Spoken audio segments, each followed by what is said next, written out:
durante esse mês inteiro tratar sobre fundamentos da fé. Vocês que estarão aqui vão receber em cada culto conteúdos para alicerçar a sua fé, para que você aprenda a usar a sua fé. Amém? Amém. De uma forma bem simples, todos usam a fé através da oração. Ora. E é importante. Mas tem coisas que nós precisamos aprender através da fé para trazer à existência aquilo que já é direito nosso, que já foi conquistado por Jesus na cruz do Calvário. Amém? Amém. Então o fundamento da fé você vai aprender durante todo esse mês, e nós vamos aprender também sobre a vontade do Senhor. Por quê? São duas coisas importantes. Se eu sei usar a fé e se eu sei a vontade do Senhor, o que me impede? Quais são os obstáculos que vão me impedir de tomar posse daquilo que me pertence? Amém? Amém. A primeira coisa que eu quero mostrar para vocês está lá em Efésios capítulo 2. Nós vamos citar algumas coisas e nós vamos caminhar aqui. Efésios capítulo 2, versículo 8. Vamos começar aqui. Efésios 2, 8.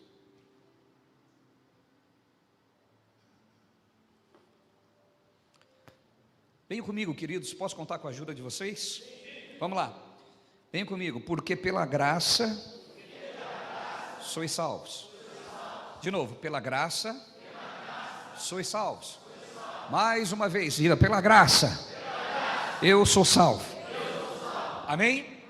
Então entenda, o que te salvou? A graça. João 1, versículo 18 diz: a lei veio por intermédio de Moisés, a graça e a verdade por intermédio de Jesus Cristo.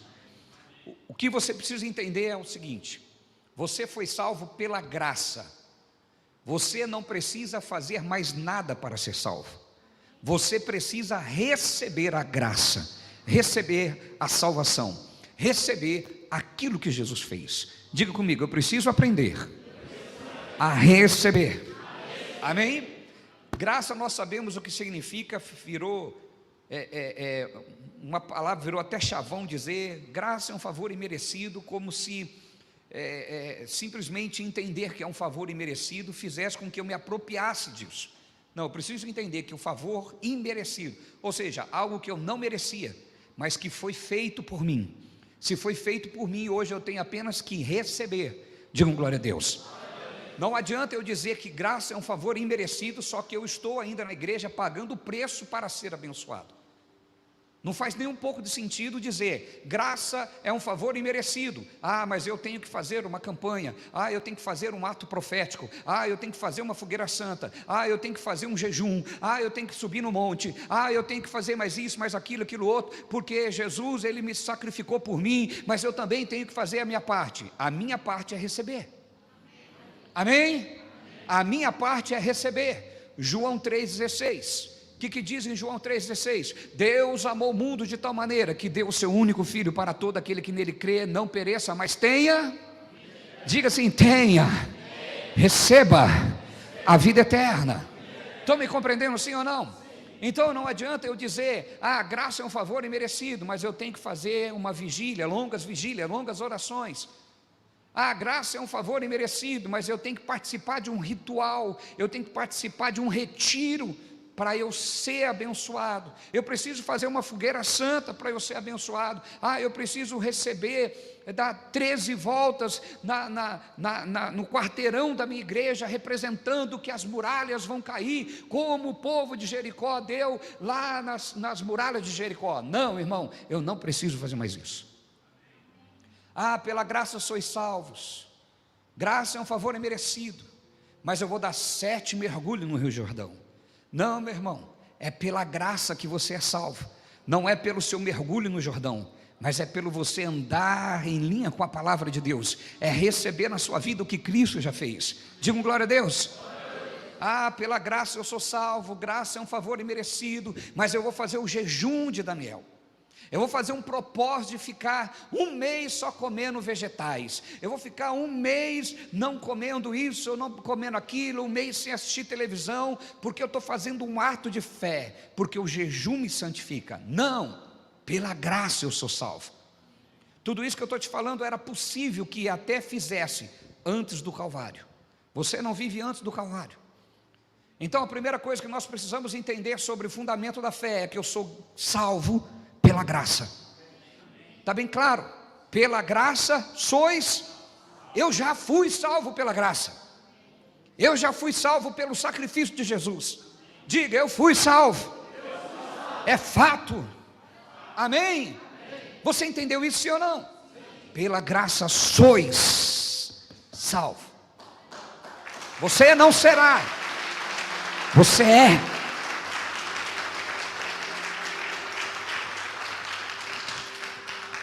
Apóstolo, é porque muitas igrejas fazem isso. Irmão, esquece as igrejas e olha para a Bíblia. Para de ficar olhando para homens. Ah, mas aquelas pessoas são boas. Meu querido, nós não estamos falando de pessoas perversas ou pessoas boas. Nós estamos falando de Bíblia.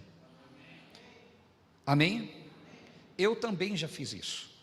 Eu também já ensinei isso. Eu também já fui assim. E eu não era mau. Eu tinha boa intenção. Só que eu não sabia que mesmo com boa intenção, aquilo estava errado. Estão me compreendendo? Quem está entendendo, digam glória a Deus.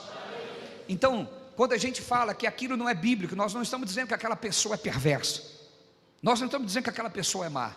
Pode até existir pessoas que têm perversidade no coração ao ensinar heresia.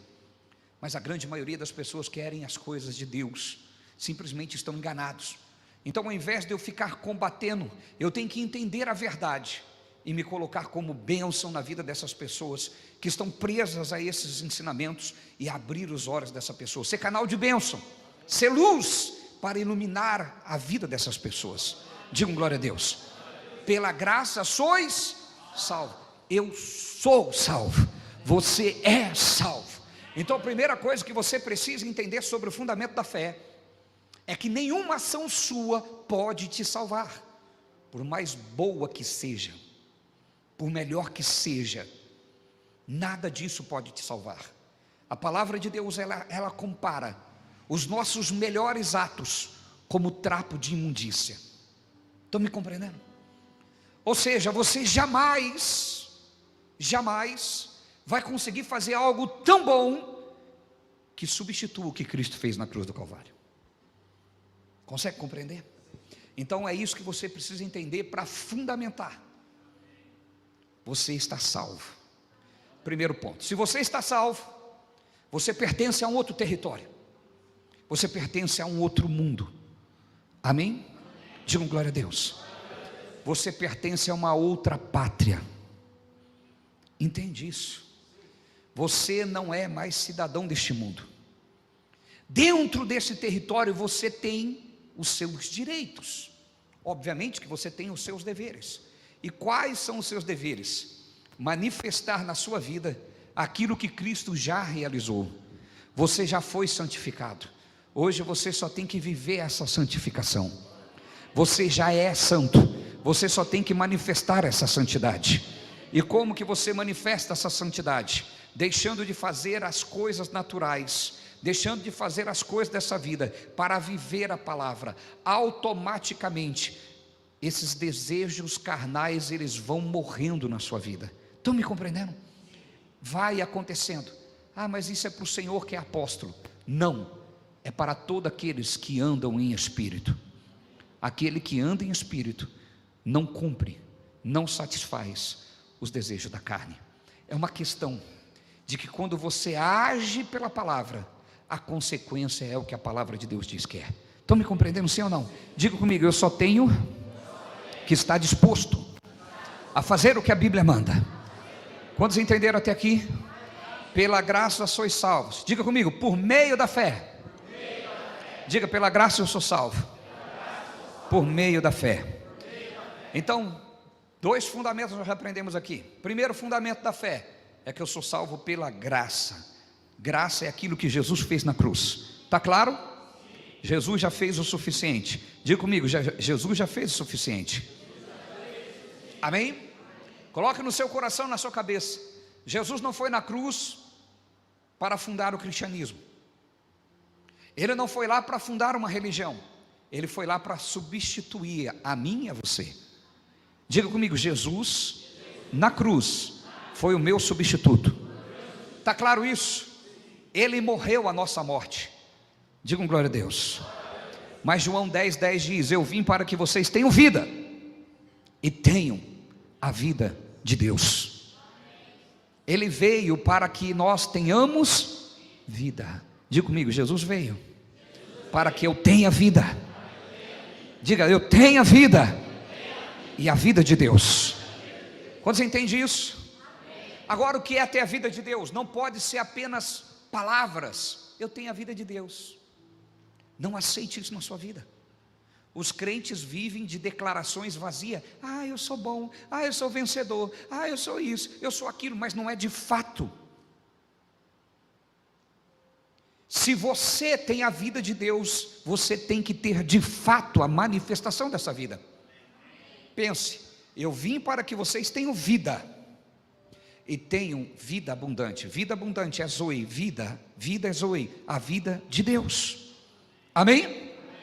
Entenda isso. O que é ter a vida de Deus?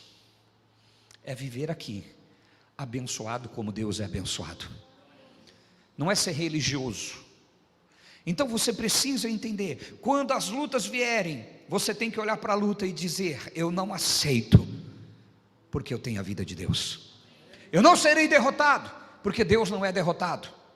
Eu não serei vencido, porque Deus não é vencido. Então você olha para aquela luta e você sabe que é apenas mais um obstáculo. Imagina que você está numa corrida de obstáculo. Todo mundo já viu essa corrida de obstáculo? E por um período você está correndo e não tem nenhum obstáculo. De repente você avista um obstáculo. O que você tem que fazer? O que você tem que fazer? Diga assim: eu vou olhar os obstáculos, mas eu tenho força para voar por cima dele, porque eu tenho a vida de Deus. E quais são esses obstáculos? Pode ser um câncer, pode ser um desemprego, pode ser a miséria, pode ser a dívida, pode ser o fracasso, pode ser o que for esse obstáculo. Olha para o obstáculo que você está vendo na sua vida e pense: eu vou voar por cima dele. Eu tenho a vida de Deus. Eu tenho a vida de Deus. Bate assim, você diga: eu tenho a vida de Deus. Diga: ela é minha. Amém? Jesus levou na cruz a minha morte. Sabe que quando ele diz que ele levou a nossa morte, ele morreu a nossa morte, sabe o que isso quer dizer? Ele tirou de nós a natureza de Satanás. Porque Deus é o pai da vida, Satanás é o pai da morte. Quando ele morreu a minha morte, ele tirou de dentro de mim qualquer força do império das trevas. Não tem mais poder sobre a minha vida, porque morte é a consequência do pecado. E quando ele morreu a minha morte, ele tirou de dentro de mim, de dentro de você, a natureza do mal. O mal não tem mais domínio sobre você. Agora você entende? Primeiro eu coloquei qual é a sua posição. Você é salvo. Agora estou dizendo qual é o direito de salvo. Se você ainda não se entregou a Jesus, você não deve sair daqui hoje sem entregar sua vida a Jesus. Porque esses benefícios não são para os seres humanos, são para os filhos de Deus. Não pense que eu sou um ser humano, eu nasci aqui, então é para mim. Não, deve ser para todos. Mas é necessário que nasça de novo. Não foi isso que Jesus falou? Foi ou não foi? Nicodemos maravilhado e dizendo: mestre, o Senhor realmente é de Deus, porque ninguém que não é da parte de Deus pode fazer os sinais que você faz. O que Jesus falou? É necessário nascer de novo. Não adianta querer os sinais, é necessário nascer de novo para ser dono disso. Quantos nasceram de novo? Você é dono disso. Estão comigo, sim ou não? Dorme não, amém? Amém, queridos? Diga para o seu vizinho: aqui você tem que pensar, irmão. Diga: aqui você tem que pensar. Diga: você veio para a universidade da fé. Amém? Se não é para pensar, está no lugar errado. Mística não resolve a nossa vida. Digam glória a Deus. Porque pela graça sois salvos, diga assim, por meio da fé. Então aprendi primeiro que pela graça sou salvo, e por meio da minha fé eu alcanço isso. Diga comigo, é por meio da fé que eu alcanço aquilo que Jesus realizou na cruz do Calvário. É por meio do quê? Por meio do quê? Então não é por meio dos seus ritos, não é por meio dos seus sacrifícios. Então não adianta o seu jejum, as suas longas orações, não adianta você dar 7 pulinhos, 7 mergulhos, não adianta você fazer das tripas do coração, porque você não alcança aquilo que Jesus fez na cruz do Calvário pelos seus atos de sacrifício. Você alcança por meio da fé. E o que é fé? É receber aquilo que Ele fez. Digam glória a Deus. Estão me compreendendo, sim ou não? Você não alcança com seus ritos. Não adianta você fazer ritual. Mas eu já vi tantas pessoas receberem. Deixa eu falar uma coisa para vocês. Posso contar algo muito pessoal aqui da minha família para vocês? Meu avô era benzedor. Vocês sabem o que é isso? Existe isso hoje ainda? Existe. Meu avô era benzedor. Minha avó estava com um problema. E na região onde eles moravam, diz que tinha uma água lá de tal lugar que era uma água benta. E que se tomasse aquela água, ficaria curado. E meu avô benzeu minha avó, lá nada resolvia, tem que ser aquela água. Só que para o meu avô sair da onde ele estava, para chegar naquela água, ele tinha que passar por uma mata, por meio de um mato muito distante, até chegar naquela água. Sabe o que ele fez? Ele falou, essa hora, eu não vou fazer isso. Ele saiu, entrou dentro da mata, ficou ali por uns minutos, encheu uma garrafinha de água e voltou, falou, trouxe a água. Ela tomou a água. O que aconteceu? Então não pensa que as coisas é que curam. Deus é que tem misericórdia e cura as pessoas. Você entendeu, sim ou não? Tudo que é bom vem do Pai das luzes. A questão é que a pessoa não dá glória a Deus, ela dá glória à água, ela dá glória ao jejum, ela dá glória ao mergulho que ela deu, ela dá glória porque ela foi lá no Rio Jordão, deu um banho no Rio Jordão. A glória tem que ser para Deus, irmão, porque Deus é Deus de misericórdia. Deus, Ele cura. Estão me compreendendo? Quem está entendendo, digam glória a Deus. Saiba honrar a Deus por aquilo que Ele faz. Então você precisa compreender a grandeza do nosso Deus. Agora eu não estou falando sobre receber o milagre, porque milagre é consequência da misericórdia. Presta atenção comigo, estão aqui ainda? Não dormiram não, na mente? Está focado ainda? Presta atenção nisso. Vamos pensar comigo. Diga para o seu vizinho, não é proibido pensar aqui. Amém? Então vamos lá. A palavra de Deus diz que Deus não tem prazer na morte do ímpio. Fato? Se Ele não tem prazer na morte do ímpio, o que Ele faz? Presta atenção. Ele não tem prazer na morte do ímpio. Imagina que o ímpio está com uma doença. Se ele não tem prazer na morte do ímpio, o que Ele faz? Imagina que o ímpio está numa situação de perigo. Ele não tem prazer na morte do ímpio. O que Ele faz? Então você percebe que quando o ímpio está em alguma situação que a vida dele vai ser exterminada, Deus não quer que ele morra, porque se ele morrer acaba a chance dele conhecer Jesus. Então tem pessoas que nem é de Jesus, são curadas, são livres, são protegidas. Quantos aqui antes de ser de Jesus já foram curados de coisas que nem imaginava? Quantos aqui antes de ser de Jesus já tiveram livramentos? Está vendo? Deus já te amava, sempre te amou. Ele amou, Ele não pode negar a natureza dEle. Então é loucura dizer, foi curada, tem Deus. Nem sempre foi curada, Deus tem misericórdia. Ter Deus é outra coisa, precisa se render a Ele. Amém? Lembra daquela mulher do fluxo de sangue que há 12 anos foi lá e tocou em Jesus? Lembram disso? Ela toca em Jesus. Jesus para e diz assim, quem me tocou? E os discípulos começam a dizer, Senhor, a multidão te aperta, e o Senhor pergunta, quem te tocou? Jesus diz, mas foi um toque diferente. Eu senti que saiu virtude de mim. A palavra de Deus diz assim, que aquela mulher vendo que não podia esconder, ela testemunhou. Então ela disse para Jesus: eu dizia que se somente tocar nas orlas do seu vestido seria curada, e eu toquei e fui curada. Ela foi curada. O que Jesus diz depois que ela testemunha? Vai, a tua fé te salvou. Cura não quer dizer salvação. Que hora que aconteceu a salvação? Quando ela deu honras a Jesus por aquilo que aconteceu na vida dela. Vai, a tua fé te salvou. Ela tinha sido curada. Consegue compreender? Quando é que ela foi salva? Quando ela exaltou a Jesus publicamente como o dono da cura. E tem muita gente que só quer cura, mas não quer o dono dela. Só recebemos a salvação quando reconhecemos Jesus em nossa vida. Isso é Bíblia, fundamentos da fé. Estão comigo? Vamos continuar. Pela graça sois salvos por meio da fé. Diga comigo, isso não vem de vós. Diga assim, a salvação não vem de nós. Está claro isso, pessoal? Se não vem de nós, não adianta fazermos das tripas o coração para ser salvo. Tudo que eu faço não pode me salvar. Eu preciso receber o que Jesus fez. Eu estou pregando com isso que você pode fazer qualquer coisa errada agora? Não. É muito comum, principalmente do povo brasileiro, quando ouve assim, você não precisa fazer nada para ser salvo.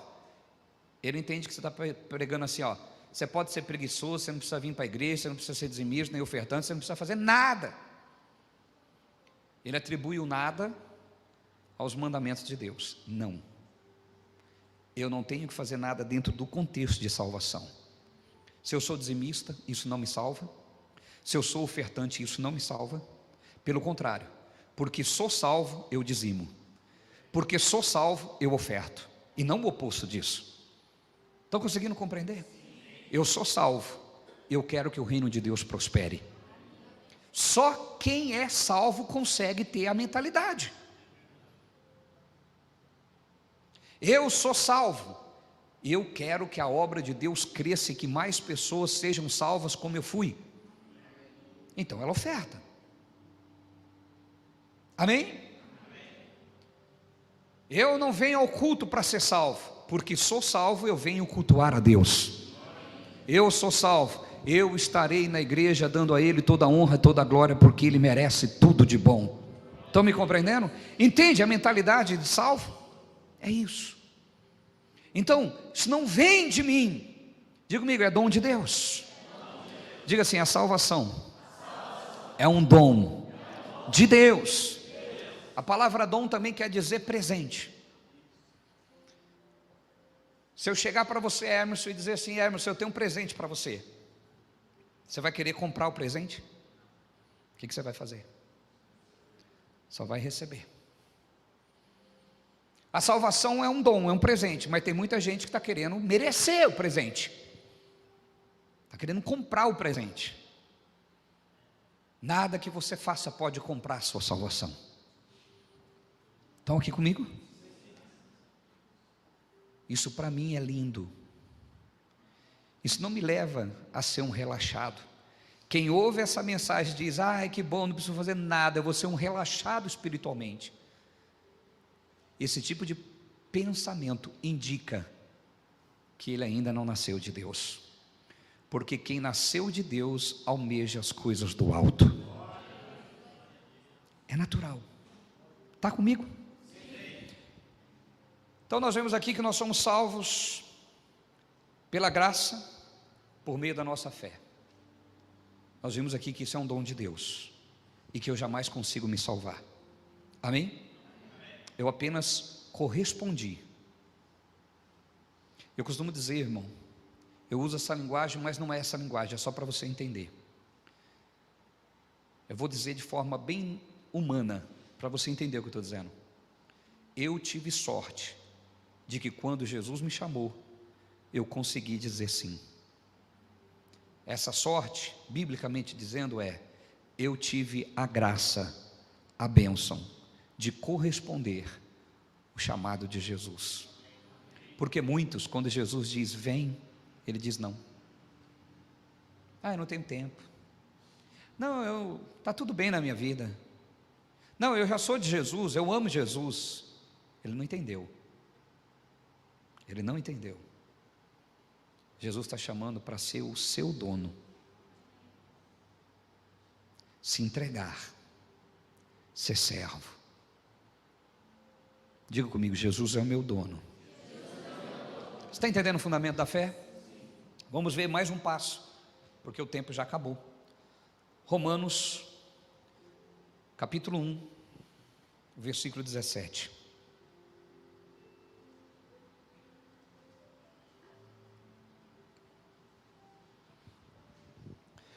Porque nele se descobre a justiça de Deus, de fé em fé, como está escrito: mas o justo viverá da fé. Diga comigo, a minha fé é por meio dela que eu tenho que viver. Preste atenção nisso, olha só, vamos ler de novo. Porque nele, em Jesus, se descobre, só em Jesus se descobre a justiça de Deus. Presta atenção. Em Jesus eu descubro que Deus fez justiça. Amém? De uma forma bem simples eu quero dizer para você. Nós não estávamos lá no Éden e nós não podemos decidir. Nós não podemos decidir entre a árvore do conhecimento do bem e do mal e a árvore da vida. Você decidiu isso? Um homem decidiu. Quem decidiu? Adão. Então Adão decidiu, e a palavra de Deus diz que se ele comesse do fruto do conhecimento do bem e do mal, o que queria acontecer com ele? Iria morrer. Morte é a natureza de quem? Bom, quando ele come da árvore do conhecimento do bem e do mal, o que ele coloca para dentro dele? A natureza do diabo, ele morre. A morte passou a existir. Consequentemente, toda a geração de Adão nasceu separada de Deus. Não é verdade? Não é verdade? Seria justo conosco? Nós não decidimos nada e nós somos obrigados a viver uma vida miserável porque o Adão errou. Seria justo? Deus seria justo com você? Você não teve poder de escolha, mas você tem que sofrer a consequência de alguém. Só que nele, em Jesus, se descobre a justiça de Deus. Sabe por quê?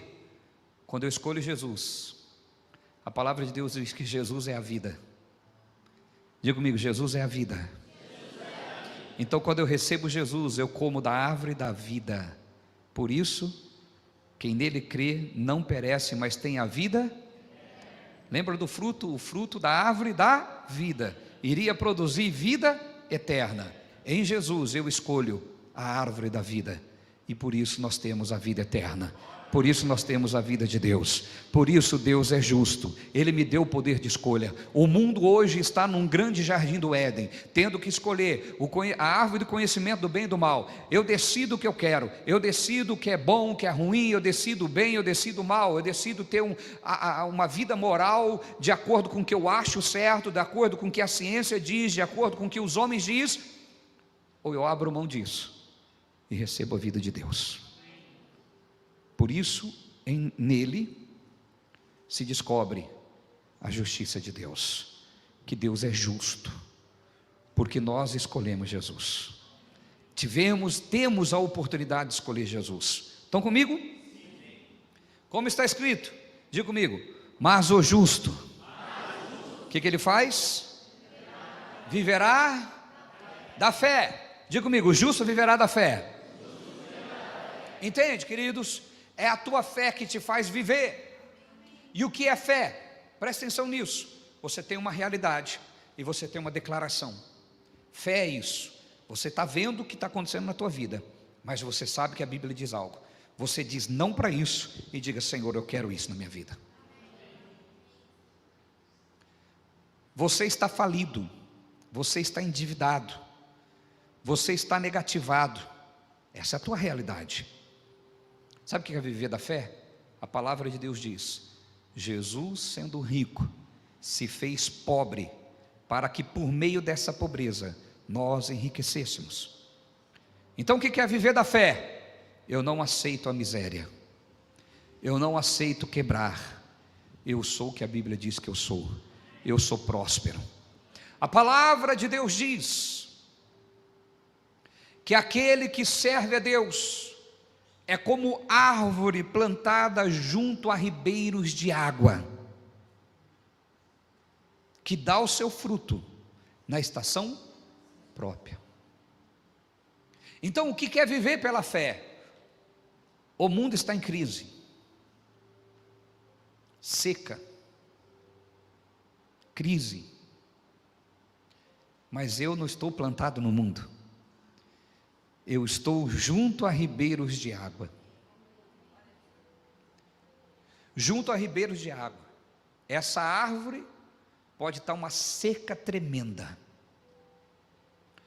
toda a vegetação, toda a pastagem seca, mas aquela arvinha que está junto ao ribeiro, ela está como? Florida e dando fruto. O que é viver pela fé? O Brasil, o mundo está em crise, todo mundo quebrando, todo mundo falindo, gente sendo mandada embora, coisas acontecendo. Não importa, eu não estou no mundo, eu estou junto ao ribeiro de água. Eu vivo da fé, eu vou dar fruto. Digam glória a Deus. Mas olha ao seu lado, tudo bem, que pena, eles têm a mesma oportunidade que eu, eles que ouçam o Deus que eu estou ouvindo. Vou orar para que eles também acordem e saiam de lá e estejam plantados junto a ribeiro de água. Você está entendendo o que é fundamento da fé? É você escolher, meu irmão. Nós estamos em constante escolha. Tem gente que diz: nós não escolhemos nada, não existe livre-arbítrio, nós não estamos predestinados. Aliás, nós estamos predestinados. É Deus que decide por nós. A pessoa está numa desgraça, Deus quis assim.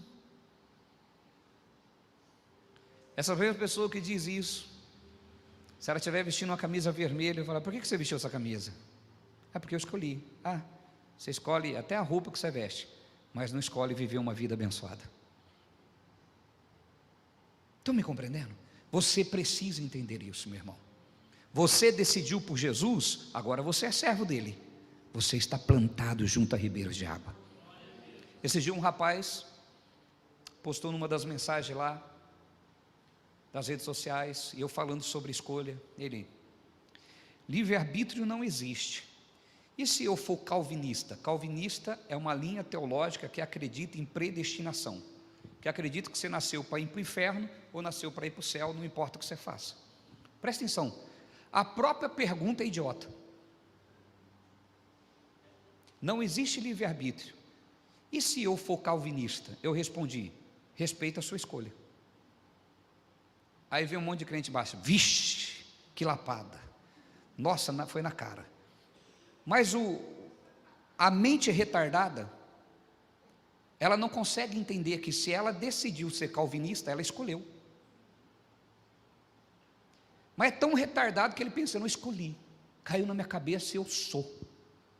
Mas se ninguém tivesse apresentado a teoria diabólica, ele não aceitaria a teoria diabólica. Porque destino, se eu sou destinado a algo, vamos jogar isso aqui fora, né, irmão? Não resolve nada disso. Eu sou destinado, nasceu para ir para o céu.